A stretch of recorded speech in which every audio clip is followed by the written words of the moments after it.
Welcome to எண்ணெய் சுற்றி channel. இன்றைக்கி நாம் வத்தல் எப்படி செய்யறதுன்னு பார்க்கலாம். வத்தல் வெய்ய காலத்தில் ஒரு முறை செஞ்சு வச்சுட்டா ஒரு வருஷம் வரைக்கும் நம்ம வச்சு பொரித்து சாப்பிட்லாம். ஓகே, இப்போ பச்சரிசி மாவு 6 கிளாஸ் எடுத்துக்கோங்க. பச்சரிசி நல்லா கழுகி காய வச்சு மிஷினில் அரைச்சி மாவை எடுத்துக்கோங்க. 6 கிளாஸ் பச்சரிசி மாவு, 1 கிளாஸ் ஜவ்வரிசி. இப்போ இந்த ஜவ்வரிசியும் நாம் நல்லா மாவாக அரைச்சி எடுத்துக்கணும். அப்புறம் ஒரு 10 பச்சை மிளகாய், கொஞ்சம் இஞ்சி. இப்போ நான் ஜவ்வரிசிக்கு சொன்னேன் இல்லைங்களா, இதை நல்லா மாவாக அரைச்சி எடுத்துக்கிட்டேன். அதை 2 கிளாஸ் தண்ணி ஊற்றி கரைச்சி எடுத்துக்கிட்டேன். அதுக்கப்புறம் ஒரு 4 கிளாஸ் தண்ணியை வச்சு இந்த ஜவ்வரிசி மாவு இருக்குல்ல அதையும் ஊற்றிக்குங்க. அதுக்கப்புறம் பச்சை மிளகாய் இஞ்சி அரைச்சோம் இல்லைங்களா, இதையும் இதில் ஒன்றா மிக்ஸ் பண்ணிக்கோங்க. அப்புறம் உப்பு தேவையான அளவு சேர்த்துக்குங்க. அதே போல் 6 கிளாஸ் பச்சை அரிசி மாவுக்கு 12 கிளாஸ் தண்ணி, அதுக்கப்புறம் 1 கிளாஸ் ஜவ்வரிசி மாவுக்கு அதுக்கு 2 கிளாஸ், டோட்டலாக 14 கிளாஸ் தண்ணி ஊற்றி நல்லா கொதித்த உடனே அந்த நல்லா கண்ணாடி ஆட்டம் தெரியும் கரண்டியில் எடுத்து பார்த்தா. அது கொதிச்சதுக்கப்புறம் அப்படியே சூடாக இந்த நம்ம எடுத்து வச்சோம் இல்லைங்களா மாவு, அது எல்லாத்தையும் ஒன்றா போட்டு ஒரு துடுப்பு வச்சு நல்லா கட்டி இல்லாமல் நல்லா கிண்டி இந்த பதத்தில் எடுத்துக்குங்க. இப்போ இது முறுக்கு குழாயில் போட்டு புழிஞ்சு எடுக்க வேண்டியது தான். ஒரு பூனம் சேரீ ஆட்டம் இருந்ததுன்னா அந்த பூனம் சேரீயில் போட்டு, உங்களுக்கு முறுக்கு போல வேணும்னா முறுக்கு ஷேப்பில் அதே போல் விடலாம்.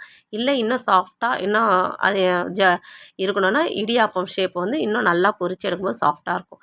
இந்த இடியாப்பம் ஷேப்போ இல்லை முறுக்கு ஷேப்போ உங்களுக்கு எதில் வேணுமோ அதில் நீங்கள் புழிஞ்சு புடவையில் இருக்கிற எல்லா மாவையும் புழிஞ்சு எடுத்து வெயிலில் நல்லா காய வச்சிடணும்.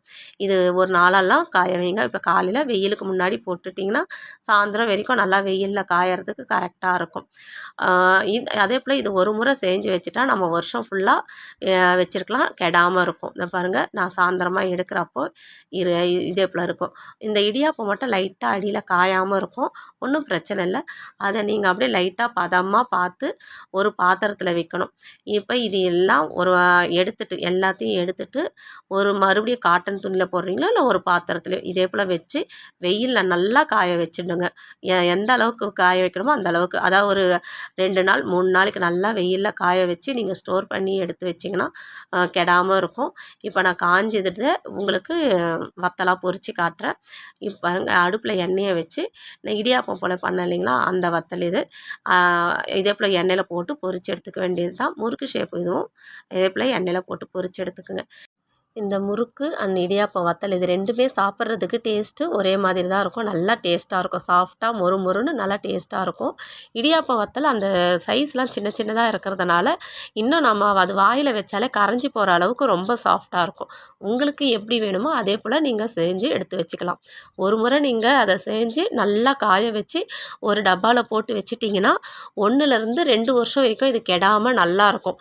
நமக்கு எப்போ தேவையோ அப்போ பொரித்து சாப்பிட்டுக்கலாம். நீங்கள் ஒரு முறை இதை செஞ்சு சாப்பிட்டு பார்த்துட்டு எப்படி இருந்தது எனக்கு கமெண்ட் பண்ணுங்கள்.